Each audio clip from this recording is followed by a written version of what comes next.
ગુજરાતની શાંતિ ડોળવાનો પ્રયાસ ના કરશો। ગુજરાતની પ્રજાએ તમને 25 વર્ષથી સત્તાથી વંચિત રાખ્યા છે।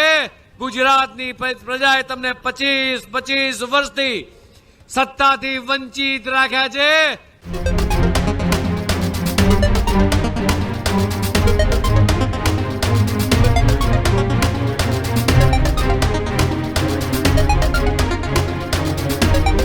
કચ્છમાં નવા પ્રદેશ અધ્યક્ષ ભારતીય જનતા પાર્ટીના જગદીશ વિશ્વકર્માનો સત્કાર સમારોહ યોજવામાં આવ્યો હતો। ભવ્ય બાઇક રેલીનું પણ આયોજન કરવામાં આવ્યું હતું। તો સાથે જ અભિવાદન સમારોહમાં દિગ્ગજ નેતાઓ પણ ઉપસ્થિત રહ્યા હતા, સાધુ સંતો પણ ઉપસ્થિત રહ્યા હતા।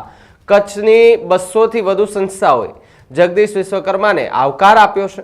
સાથે જ જનસંઘ અને પાર્ટીના વરિષ્ઠ આગેવાનો સાથે મુલાકાત પણ જગદીશ વિશ્વકર્માએ કરી હતી। બીજી તરફ જગદીશ વિશ્વકર્માએ કોંગ્રેસ અને આમ આદમી પાર્ટીને ખુલ્લા મંચ પરથી આડે હાથ લીધી છે। સાથે જ અત્યારે ઘણા બધા લોકો નવા ફૂટી નીકળ્યા છે તેવું નિવેદન વિશ્વકર્માએ આપ્યું છે। સાથે જ અલગ અલગ રાજ્યોમાંથી અહીંયા એ આવી જાય છે તેવી વાત જગદીશ વિશ્વકર્માએ કરી છે। ગુજરાતની જનતાનો મિજાજ તમે ઓળખો છો તેવી વાત એ જગદીશ વિશ્વકર્માએ કરી છે। એટલે ગુજરાતની શાંતિને ડહોળવાનો પ્રયાસ ન કરશો તેવી વાત પણ ખુલ્લા મંચ પરથી વિશ્વકર્માએ કરી છે। 25 વર્ષથી સત્તામાં નથી અને આવનારા 25 વર્ષ આવશે ત્યારે પણ તમે સત્તામાં નહીં હો તેવી વાત આ નિવેદન જે છે તે જગદીશ વિશ્વકર્માનું કચ્છથી સામે આવી રહ્યું છે। કચ્છમાં અભિવાદન સમારોહ રેલી યોજવામાં આવી હતી। મોટી સંખ્યામાં લોકો, કાર્યકર્તાઓ, નેતાઓ જોડાયા હતા। અભિવાદન સમારોહની અંદર એમનું સ્વાગત, સન્માન અને સત્કાર પણ કરવામાં આવ્યું હતું। ત્યારે ખુલ્લા મંચ પરથી જગદીશ વિશ્વકર્માએ આપ અને કોંગ્રેસને શું કહ્યું હતું અને કેમ આડે હાથ લીધી, આવો સાંભળીએ।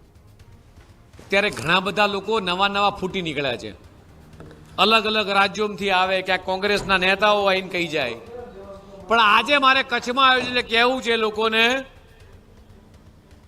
કે ગુજરાતમાં આવી ગુજરાતની પ્રજાનો મિજાજ તમે સારી રીતે ઓળખો છો।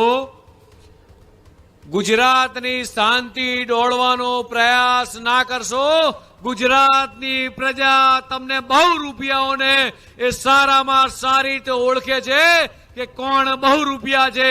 ગુજરાતની પ્રજાએ તમને 25 વર્ષથી સત્તાથી વંચિત રાખ્યા છે। અને આ મને મારા ભારતીય જનતા પાર્ટીના કાર્યકર્તા અને ગુજરાતની 6.5 કરોડ જનતા પર પૂરેપૂરો ભરોસો છે। હજી એ બીજા આવનારા 25 વર્ષ સુધી તમને સત્તા ઉપર નહીં આવવા દે। આ મને મારા ગુજરાતની 6.5 કરોડ જનતા પર પૂરેપૂરો ભરોસો છે।